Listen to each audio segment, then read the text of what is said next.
matins, chers amis de Café Évangile, Jésus entra dans un village. Une femme nommée Marthe le reçut. Elle avait une sœur appelée Marie qui, s'étant assise aux pieds du Seigneur, écoutait sa parole. Quant à Marthe, elle était accaparée par des multiples occupations du service. Elle intervint et dit, « Seigneur, cela ne te fait rien que ma sœur m'ait laissé faire seule le service. Dis-lui donc de m'aider. » Le Seigneur lui répondit, « Marthe, Marthe, tu te donnes du souci et tu t'agites pour bien des choses. Une seule est nécessaire. Marie a choisi la meilleure part. Elle ne lui sera pas enlevée. » Telles sont les paroles de l'évangile de ce 16e dimanche du temps ordinaire.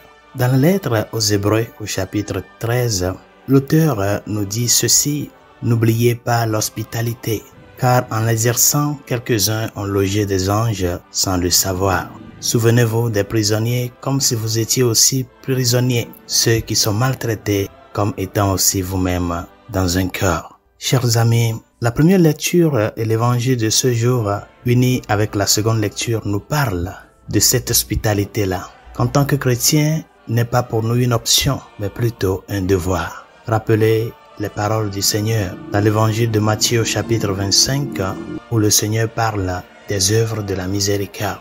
J'étais étranger et vous m'avez accueilli. C'est à cela le Seigneur interpelle tout un chacun de nous. L'hospitalité, ouvrir la porte à quelqu'un, ouvrir la porte de sa vie à une autre personne, c'est voir en cette personne un frère, une sœur avec qui je peux faire le chemin de la vie. Et c'est pour cela c'est très important pour le chrétien la pratique de l'hospitalité. Parce que cette hospitalité que nous pratiquons est un rappel de que nous-mêmes, nous sommes des pèlerins sur cette terre. Nous sommes des étrangers. Nous sommes en marche. Et nous devons le savoir que notre demeure n'est pas ici. Nous sommes juste en cheminement. Et dans ce cheminement, si quelqu'un frappe à ta porte, ouvre-lui cette porte-là en sens de générosité et de fraternité.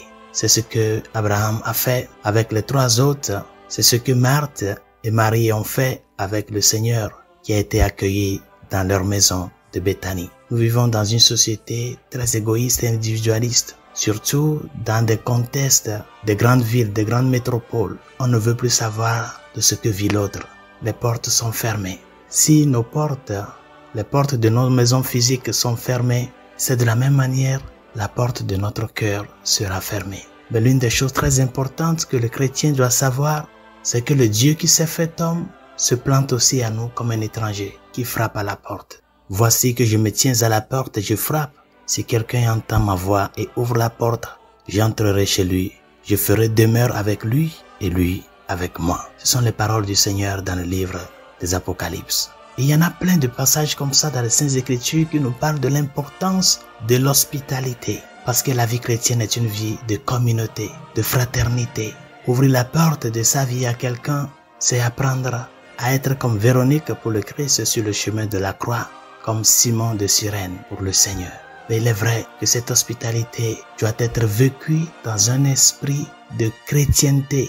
Quand nous nous réunissons à l'église, n'oublions pas que nous sommes des frères et des sœurs. Nous ne sommes pas des inconnus. Et donc, ce sens de que nous tous, nous sommes étrangers sur cette terre, doit nous amener à nous prendre la main dans la main pour avancer. Cependant, chers amis, dans notre vie comme chrétiens, l'esprit d'hospitalité doit nous amener en premier lieu à savoir que ce que nous faisons à l'autre, c'est au Christ que nous le faisons. Celui qui donne un verre d'eau à un de ses petits, c'est à moi qu'il le donne. Et c'est pour cela l'intervention du Seigneur, rappelant à Marthe ce que devait ser son attitude, est très important pour nous à porter à cœur. Beaucoup sont les occupations que nous avons. Et il est très facile de nos jours d'avancer n'importe quelle excuse pour ne pas accomplir avec nos devoirs religieux. Combien de personnes de nos jours, parce qu'ils ont des choses à faire le dimanche, ne sanctifient pas le jour du Seigneur, ne vont pas à la célébration de l'Eucharistie, ne participent pas à la célébration de l'Eucharistie dominicale, qui est une norme et une loi et un précepte pour le chrétien catholique. Aller à la messe le dimanche, ce n'est pas une option, c'est un devoir pour nous. Et telle est importante l'Eucharistie dominicale que quand on ne participe pas, c'est un péché mortel. Et on ne peut pas recevoir l'Eucharistie l'autre dimanche si on ne se confesse pas. C'est très important de le savoir. Parce que le dimanche pour nous, les chrétiens, ce n'est pas n'importe quel jour. Nous allons à la messe le dimanche pour manifester au monde entier que le Dieu que nous adorons a rompu les chaînes de la mort et vit à jamais. C'est un acte de gratitude, la célébration dominicale. Et c'est pour cela, au cours des grandes persécutions des premiers siècles de l'Église, l'empereur avait demandé aux chrétiens une seule chose pour ne pas les persécuter. L'unique chose que nous vous demandons, c'est de ne pas se rassembler le dimanche pour célébrer l'Eucharistie, la fraction du pain. Si vous obéissez à cela, nous n'allons pas vous tuer. Et tous les chrétiens d'une voix unanime ont répondu, sans le dimanche, nous ne pouvons pas vivre. Nous préférons mourir pour célébrer l'Eucharistie le dimanche. Chers amis, c'est le jour du Seigneur. Ne mettons pas devant des excuses ou bien la paresse pour ne pas participer à l'Eucharistie dominicale. C'est ton acte de gratitude pour ce Dieu-là qui a donné la vie pour toi. Et comme il a fait brandir la vie le dimanche, le premier jour de la semaine, c'est pour cela il est très important pour nous les chrétiens catholiques de sanctifier le dimanche. C'est cela que le Seigneur appelle à Marthe. Tu te préoccupes tant pour des choses éphémères de la vie au lieu de t'occuper de ce qui est ton devoir. Occupe-toi de tes devoirs de tous les jours. Moi, je me préoccupe du reste. Occupons-nous, chers amis, de ce qu'est notre devoir. Occupons-nous de sanctifier le dimanche. Que rien ne prend le devant de l'accomplissement de nos devoirs comme chrétiens. Sanctifier le dimanche, c'est très important, chers amis. Très important cela est pour nous que si nous ne le faisons pas, l'Église le considère comme un péché mortel, c'est-à-dire un acte d'ingratitude. Dieu a donné la vie pour toi et il t'a montré qu'il est le Dieu vivant et à jamais.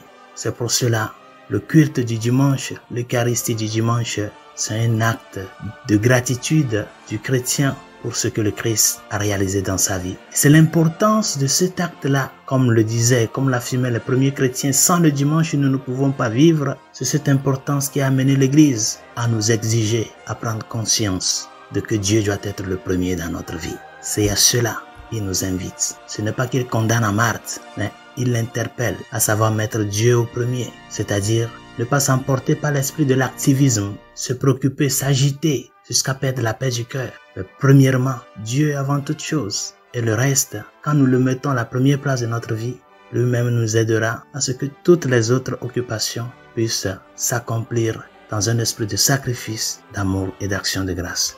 Bonne journée, Dieu vous bénisse.